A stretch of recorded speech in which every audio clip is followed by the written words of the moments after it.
কি হয়েছে বাবু? আমি ভাবলাম তুমি সারাদিন কত খাটাখাটনি করো, তাই তোমার পাটা একটু টিপে দিই। এ মা, তুমি শুয়ে পড়ো, শুয়ে পড়ো। বালিশ নাওনি কেন? বালিশ নাও মাথায়।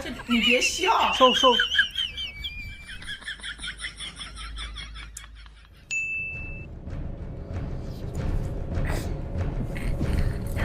আমার শরীর এখন ঠিক হয়ে গেছে।